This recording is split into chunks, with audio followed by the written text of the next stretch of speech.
جب کوئی احمق شخص آپ سے کسی رائے کا طلبگار ہوتا ہے، اس کی آرزو ہوتی ہے کہ آپ اسے وہی رائے دیں جو اس کے ذہن میں ہے۔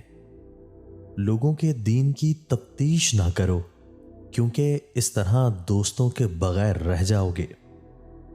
جو معاف نہیں کر سکتا وہ اس پل کو توڑتا ہے جو اسے انسانوں اور اللہ کی مخلوق سے ملاتا ہے اور لوگوں سے جوڑتا ہے۔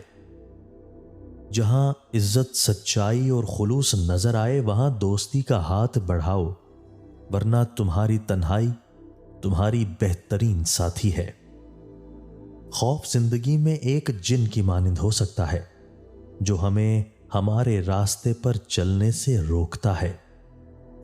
کسی کے ماضی پر اس کی تذلیل کرنے سے پہلے سوچ لو کہ کہیں اس کا ماضی تمہارا مستقبل نہ بن جائے۔ زندگی میں کوئی بھی ملاقات فضول نہیں ہوتی۔ ہر انسان جسے آپ ملتے ہیں وہ یا تو آپ کی آزمائش ہوتا ہے یا سزا، یا پھر آسمانی تحفہ ہوتا ہے۔ اور کیا ہی خوبصورت احساس ہے یہ بھی، جبکہ آپ کا رب آپ کو دوسروں کی تکلیفوں اور دردوں کو سمیٹنے کے لیے چن لے۔ ضرورت سے زیادہ اچھے بنو گے تو ضرورت سے زیادہ استعمال کیے جاؤ گے۔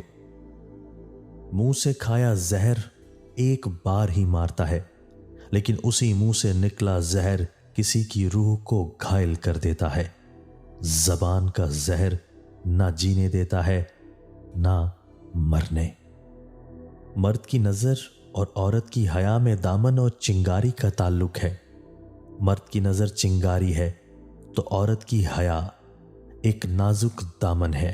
کبھی چنگاری دامن کی طرف لپکتی ہے تو کبھی دامن چنگاری کو ہوا دے کر بڑھا دیتا ہے، اور نتیجہ دونوں صورتوں میں صرف اور صرف آگ بن کر ہی وار کرتا ہے۔